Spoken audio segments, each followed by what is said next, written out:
আজি খুব বিশেষ দিন আসলতে সদৌ অসম OBC যুৱ পৰিষদ কেন্দ্ৰীয় সমিতিয়ে আমি এটা সমাজত এটা বাৰ্তা দিবলৈ বিচৰা হৈছে। বাৰ্তাটো এনেকুৱা ধৰণৰ যে এছাম শিক্ষিত, মই এছাম শব্দটো উল্লেখ কৰিছোঁ, এছাম শিক্ষিতই বৃদ্ধাশ্ৰমত থোৱাৰ প্ৰৱণতাটো বাঢ়ি আহিছে আৰু সেই প্ৰৱণতাটোৰ বিৰোধিতা কৰিয়েই আমি সদৌ অসম OBC যুৱ পৰিষদ কেন্দ্ৰীয় সমিতিয়ে আজি দৰং জিলাৰ মঙলদৈ সমষ্টিৰ পিপৰীয়া দোকানৰ পৰাই এটা যাত্ৰা আৰম্ভ কৰিছোঁ যে মাতৃ বন্দনা আৰু ইয়াৰ পিছৰ পৰ্যায়ত আপোনালোকে জ্ঞাত হ'ব বা আপোনালোকৰ জৰিয়তে প্ৰচাৰ কৰা হ'ব যে পিতৃ বন্দনা কাৰ্যসূচী আমি হাতত ল'ম।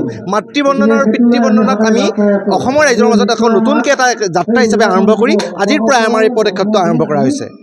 আচলতে পৰিয়ালটোৱে আচলতে চমক চন্দ্ৰ ডেকা আৰু তেওঁলোকৰ গোটেই সাতু ভাই ককাইৰ মাজত যি সম্প্ৰীতিৰ এনাজৰী, তেখেতসকলৰ যিটো মিলা প্ৰীতি আৰু তেখেতসকলে যি মাতৃপ্ৰেমৰ যি আদৰ্শ দেখুৱাইছে, অসমবাসী ৰাজ্য হিচাপে আমি আপোনালোকৰ সংবাদ মাধ্যমৰ জৰিয়তে গোটেই নিউজটো বাতৰিটো আমি দেখিলোঁ।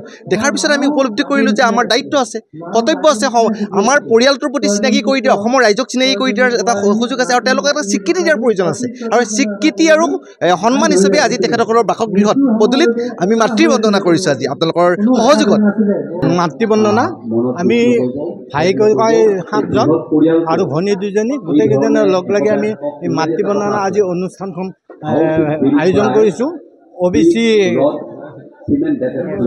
মৰ্চাৰ সৌজন্যত। তাৰপিছত আমি ঘৰতে গোটেইকেইজন মিলি কিনি আজি মাতৃবন্দনা আমি অনুষ্ঠান আৰম্ভ কৰিছোঁ। আমি আজি 3 বছৰ ধৰি প্ৰথমতে ময়েই মানে উৎপত্তিটো কৰিলোঁ, তেওঁলোকক ক'লোঁ যে আমি মাতৃক শ্ৰদ্ধা কৰিব লাগে, পিতৃ মাতৃক শ্ৰদ্ধা কৰিব লাগে, তাৰপিছত শিক্ষাগুৰুক শ্ৰদ্ধা কৰিব লাগে আৰু দীক্ষাগুৰু শৰণদাতা গুৰুক পালন কৰিব লাগে, আমি তেওঁক ভক্তি কৰিব লাগে।